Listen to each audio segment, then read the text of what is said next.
Welcome to the League of Women Voters Zooming with the Alderman series of interviews. My name is Barbara Gehring. The League was founded 101 years ago right here in Chicago. The League of Women Voters is a nonpartisan political organization which encourages the informed and active participation of citizens in government, works to increase understanding of major public policy issues, and influences public policy through education and advocacy. The Chicago League is one of hundreds of leagues across the country. These interviews with the aldermen are part of our efforts to educate people about those who represent us in setting the policies and ordinances that govern us here in Chicago. Today, our guest is Alderman Michelle Harris of the 8th Ward. Welcome, Alderman Harris. We appreciate your taking the time to be with us. Well, thank you, and I'm delighted to be here. Would you please know that this Zoom session is being recorded and will be available for viewing after today on the League website. We'll be sending you, Alderman Harris, and everyone who registered for this program who is not a member of the League, a link to the video when it becomes available. Thank you. Also, everyone should know that we have provided Alderman Harris a copy of the questions I'll be asking ahead of time. Now, before starting with those questions, we wanted to show you a map of all 50 wards of Chicago.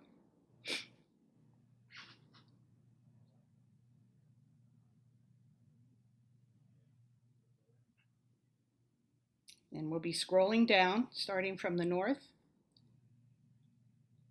And the cursor is going to show you the 8th ward. And now a map of only the 8th ward, its boundaries and its principal arteries going through it. Okay, and now let's get started. Alderman Harris, now that we've seen a map of your ward, would you please describe your ward, where it is, what are the main boundaries, the neighborhoods it includes? Okay, so the 8th Ward is a pretty big ward. It's about 550 blocks. We are a single family community. About 90% of my community is single family, so it takes a lot of blocks to get to that number that we need as we're talking about right now, doing redistricting and remapping, as I call it. So 550 blocks, so single family housing, and about 10% of that is rental, most of it located on the west side of my ward. It's a pretty big ward. So that very north end is 71st Street. The very south end is 103rd Street. And then that west end is mostly Cottage, although I go west of Cottage and parts of my map. And on my east side, I'm going to average it out. I'm say roughly about Paxton is like that east side of my ward. So really big ward. It's parts of Grand Crossing, South Shore, South Chicago, Avalon Park, which is where I live, Calumet Heights, Burnside, Pullman. So a really big ward, lots of census tracts. And you said that it's principally single family houses. Yes. So in terms of usage, is it principally residential or is there also commercial and industrial uses in So I'm very fortunate that we have a pretty good business corridor and some industrial corridors. I have a huge, it's called the Burnside Industrial Corridor, where I have a steel mill and a sugar refining plant that makes sugar products for Gatorade and for soda pop that's shipped all over the nation. So it's a wonderful place. It's the home of SCR Transportation and Acres Packaging, Naylor Pipe, which is one of my oldest industrial businesses, has been here for 125 years, really older plant. So I'm really kind of fortunate. Then I have at the south end, I have another industrial corridor at 95th Street in Dobson, where there's several businesses in there, but prominent places that have major contracts with McDonald's. He makes straws for McDonald's and tea for McDonald's. So I'm really fortunate. I'll say that. I'm losing one of my industrial corridors. So I mentioned SCR in that number. He's one of the largest employers in my ward. He employs about 1,000 people. So SCR Transportation is in that Burnside corridor. But the 95th Street corridor, I'm losing that to Trinity Youth Church purchased 23 acres of land over there, and they're redeveloping it. So it'll be pretty awesome once they start working on it. Where the anchor is right now. Oh God, Advocate Healthcare is our anchor for the first site. It's sitting up on a hill. It's the most beautiful, one of the really pretty properties in the ward, sitting high up on a hill. But Advocate is currently there being an anchor. We're getting ready to build um, senior residential housing. We're getting ready to build hotels and restaurants. So I'm really thrilled about that portion. That sounds very exciting. Um, and given all that you've said so far, maybe you can share with us a few of the key issues that are facing the people of your ward. So some of the key issues, of course, I'd be remiss if I didn't say violence. Um, it's a problem for the entire city, but for my single family uh, communities and the residents who are like me, 60, 50, 40, 30-year residents who have raised their children and their grandchildren and great grandchildren, and who are still here hanging out with me, it's a real big issue. So our biggest issue will be our violence in our community, followed by infrastructure. As an older ward, everything here is old. So we're in a rebuilding process. So the number one request here is my street is horrible or my side street is horrible, followed by curbing gutters. So when you have a breakdown of the street process, curbs and gutters are usually they kind of go neck and neck together. So the infrastructure here is, like I said, ridiculously old. The water pipes, the gas lines. So subsequently, water projects are really big here. We have a lot of water projects going on in the ward, and People's Gas is here rebuilding this aging infrastructure over here. So infrastructure is like at the top of the list on everybody's requests. When did you first join the city council, Alderman? So I was appointed December 13th, 2006 by Mayor Daley. So I was one of his early appointees that day.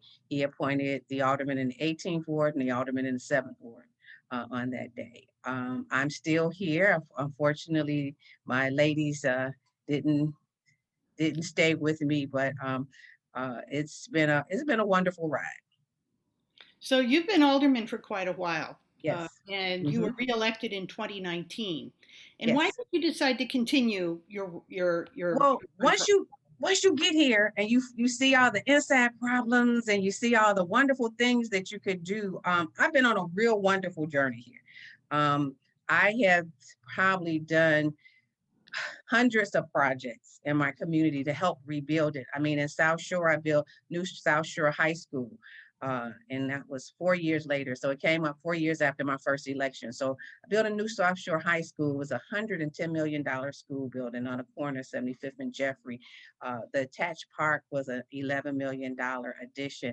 And so I get thrilled and excited because I'm going to be the parks queen when I leave here, because I'm going to be the one who has rebuild more parks in my community than any, and I'm park rich and school rich here. And so I will have rebuilt just about or touched in some major way every park that I have in my community. So um, it's been a wonderful ride. I mean, I got my Senator Trotter, who was then senator. My new senator now is LG Sims, but Senator Trotter gave me $75 million to help rebuild CBS High School, who had tons, because of its age, another 100-year-old infrastructure, tons of structural issues. So he gave me $75 million.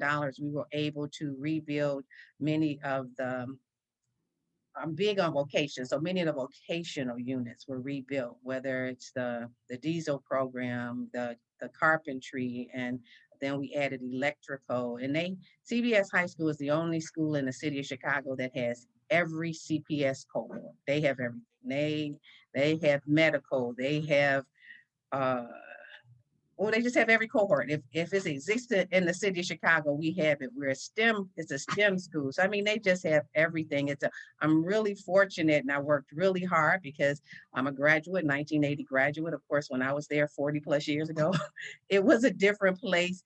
I tell the story all the time about being a freshman, and all my friends, all the young ladies got home ec, and they got to do wonderful things every quarter and switch around. And I got shocked. So I went home. I tell my mom, "You got to call Dr. Brown and tell him to change my program. It's horrible." So my mother said, "What's wrong?" I got shocked. She was like, "It'll be a great experience for you. Go ahead." And I was like, "Are you kidding me?" Needless to say, at the end of the year, I came back and told her what an awesome journey it had been for me. I had welding, I had sheet metal, I had graphic arts, and I can never remember that that fourth cohort that I had, because I was like, I can't remember what it was, but a really amazing journey that year for me. So I am just so in love with that high school, and I wanted to do well, and I want the students that walk in that building to have some of the same shared experiences that I had. Speaking of all of these vocations, Mhm. being a city council member is clearly a full-time job. But in addition to that, some council people, some aldermen do have other jobs, and I wondered if you had any other employment, business, vocation of any. Unfortunately, I've decided to make this my full-time job, sometimes a job and a half or two jobs that it can be. I spend a lot of my times on the weekends. I'm a former ward superintendent. I don't know if you all knew that. So I work for Streets and Sands, and this was my baby. And you get to know this ward on such an intimate detail when you drive be in between the envelope, as I say, inside and driving down alleys. You get to know it in ways that people can never quite imagine. And so I spend a lot of my time still doing that, to find stuff, to try to get ahead of the many issues that we have here. I mean, so a community is this size, it takes a lot of resources to keep it clean. And so it's been a journey for me this summer with everybody being home. The community is really taking a beating in terms of the amount of trash that's on the street. So driving around finding stuff. And then lately, with all the storms and the rains, everything's growing, including the weeds. So trying to keep up with all of that stuff to try to get ahead of before somebody gets concerned about it. So if I can see it, it's already an issue for somebody. So trying to stay ahead and watch and stuff. So it's a big deal for me. So I'm still, even though I have a ward superintendent, I'm still like his assistant. Yes, right. I guess you can't take the ward superintendent out of the person. Yes, that's it. um, so you're on the city council, you're doing it full time. What committees are you on? And in particular, I think we'd be interested in the ones in which you're chair or vice chair. Okay, so um, I chair Rules Committee, which is the committee of the whole. So I'm the only committee on the city council that has all 50 members, um, including myself, in that committee. So it's a rules book. We put it together. We try to change the rules like in the election cycles. It just makes sense to come in when we have a lot of new changes to do that. But it happens where we do updates to the rules, sometimes in the middle of the session. Things are sent to my committee when my colleagues don't want to deal with them. So they send it to rules, and then they say, "Hey, Alderman, can you re-refer my item to this committee? My item was sent to your committee because one of my colleagues didn't want to deal with it at the time and send it to your committee." So I'm in the re-referral business. So I re-refer things back to their home committee. I change rules, improve them, sometimes make them better. I hear issues, and so we just did our big um, EPC ordinance about the commission for for the police department. And so that will be held in the some of the issues that come there will go to rules. And so that everybody on the city council can have input on what's happening in those in that committee, what's happening with that body, the elected body that will help us to make decisions about police issues. So those are the kind of things that kind of go there. But I sit on budget. I got I've historically sat on budget and finance my whole career. Under the new administration, I got my committees changed. And I was like, man, I got a lot more committees than I have historically had. So I'm on economic and capital technology, education, finance, as I mentioned, housing and real estate, human relations, immigrant and refugee rights, and then finally transportation. So it's enough to keep you busy. I mean, 8 committees is a mouthful, and it's certainly a lot of work to kind of follow up on. But it's a labor of love. You gotta love Uh, that's fantastic to hear all of the work that you're doing. What, if any, changes would you like to see made in the operation of the city council? it. Well, I've look for me. I've been there so long, you kind of get used to things in their current condition, and so you kind of just keep on chugging along because it makes sense to you because that's the devil that you know, and the devil's always in the details, as they say. But certainly, I like for us now, since I have all these wonderful committees and that we have technology, I certainly like to see us continue to have most of our committee meetings because I can make them now when they're on Zoom. It becomes a scheduling uh, problem for me to have to be present for 8 committees, including myself, 8 committee meetings. And so working on trying to figure out if we can't indefinitely keep, and this is not my brainchild, but my colleagues, because I really like to partner with the city council. I don't like to do things that everybody isn't going to support. So even when I introduce ordinances, when my colleagues start telling me it doesn't work for me, I leave it alone. And so I kind of pride myself in partnering with them to move things forward, but certainly to keep Zoom and technology apart. I think it makes it available and accessible to anybody who wants to be there, whether it's my constituent, they'll be there. They'll be able to be there. You can stop, but you don't have to travel. You don't have to pay $40 to come downtown and park to be a part of our process. So I think it makes it a much open process, and it makes it more available for anybody, any citizen to be a part of. And just switching gears a little bit, Okay. you may know the league has long supported having an independent commission draw ward boundaries rather Mhm. than having the aldermen determine them. Um, we just like to know, would you support the concept of creating an independent commission to draw the next set of ward boundaries? So here's where I stand. My colleagues who are part of the 50 have decided that they all want to draw their maps. So independently of what I think or feel, that process has kind of moved forward already because they all want to draw their maps. I've been meeting with them to see where they are and where they stand. And there, with exception of a few, and there are a few, I'll let you all later go into who the few are, talk to you about who wants to do the independent mapping process.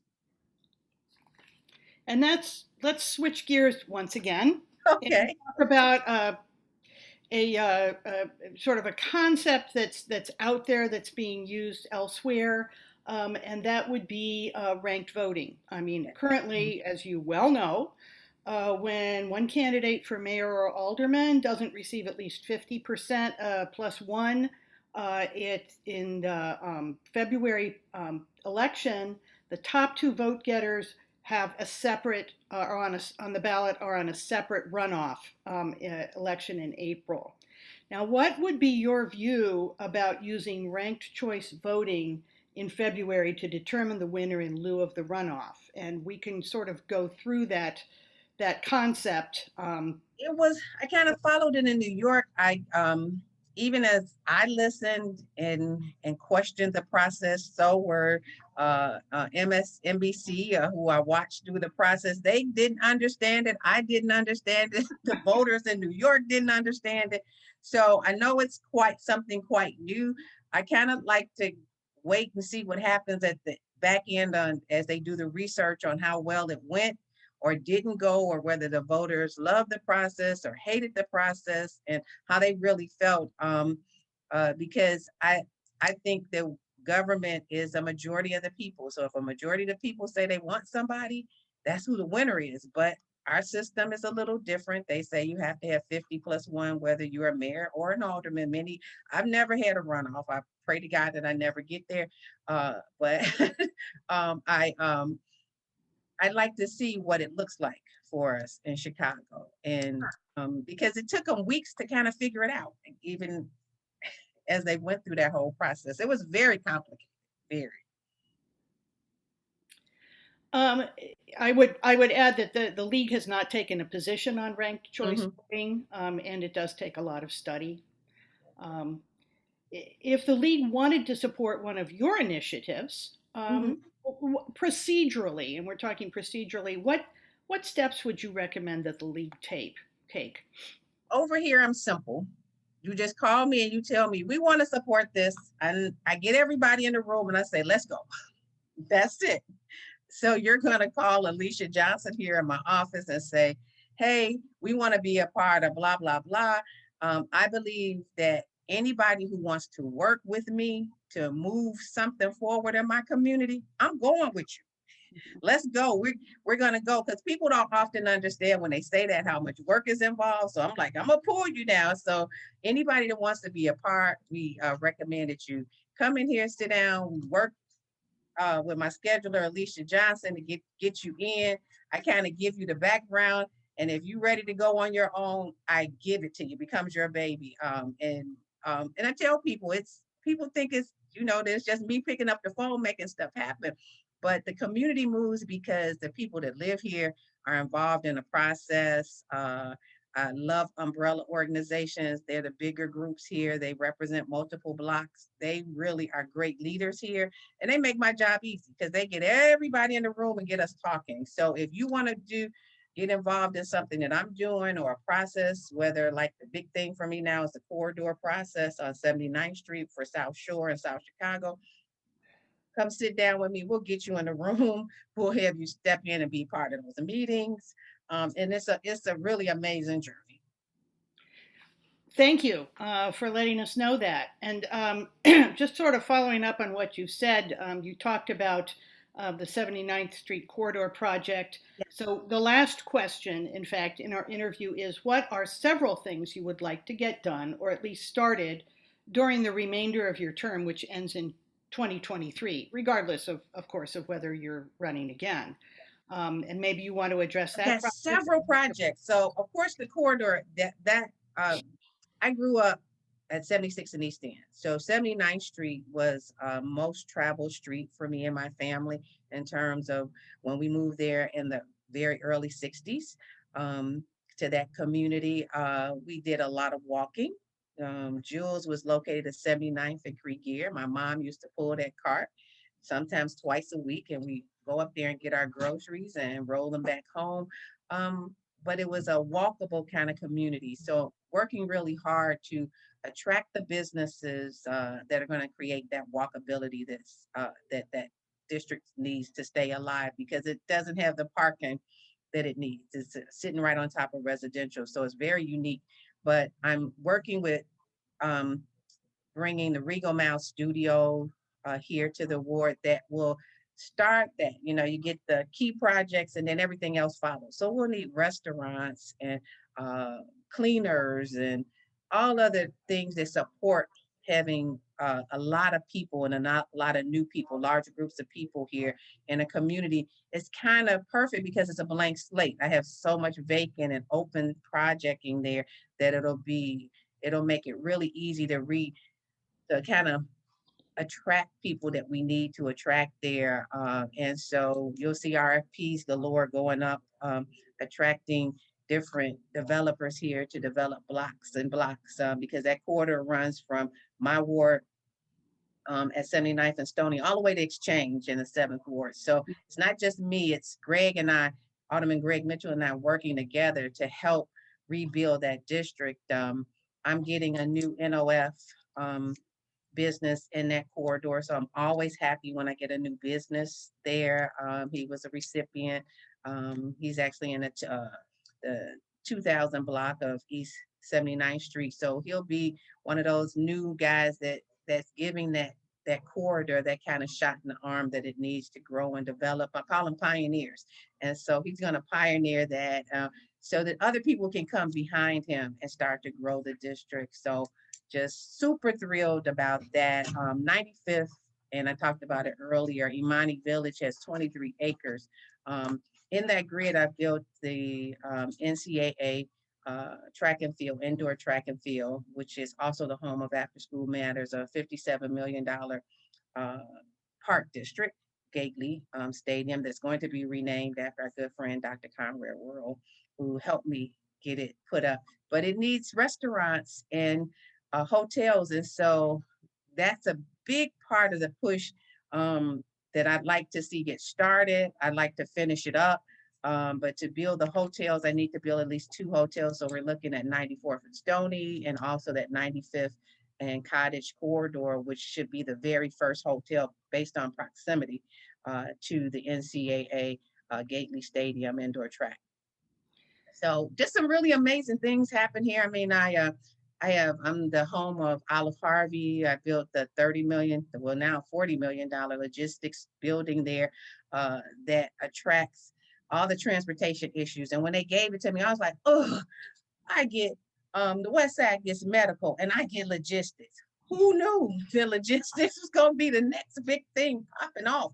I am so glad that somebody else has saw the vision, and I'm the recipient of that vision, because it's been a great program for children here. We've been able to just push children in and out and give them great careers. So I'm really blessed. I mean, from one end of the ward to the other end, it's just a lot going on here. And of course, I think the Obama Library will be just what Stony Island needs in terms of its growth and development. So if I had to rank them, it'd be 79th Street, followed by Stony Island, and followed by the 95th Street corridor in terms of stuff that I feel that I gotta do. This is burning in me to make sure that I get stuff done. And I'm really energized around seeing how we're going to redevelop our communities. Again, I was here at the height of the community at 71st Street when we used to go up there, and Joseph's Shoe Store was at 71st Street. I know y'all remember that. Joseph's Shoe Store was up there,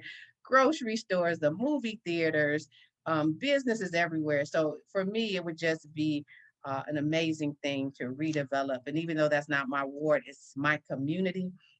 South Shore, I see it as one community, and I love the entire community from the 5th Ward to the 7th Ward to the 8th Ward side, but I sure would like to make it be a shining star again. Well, Alderman, this has been wonderful. Thank you so much for being with us today. Oh, thank you. Thank you all so much. I really, my community is awesome and I love it. This is a reminder to everyone watching that a link for this program will be found at the Chicago League's website.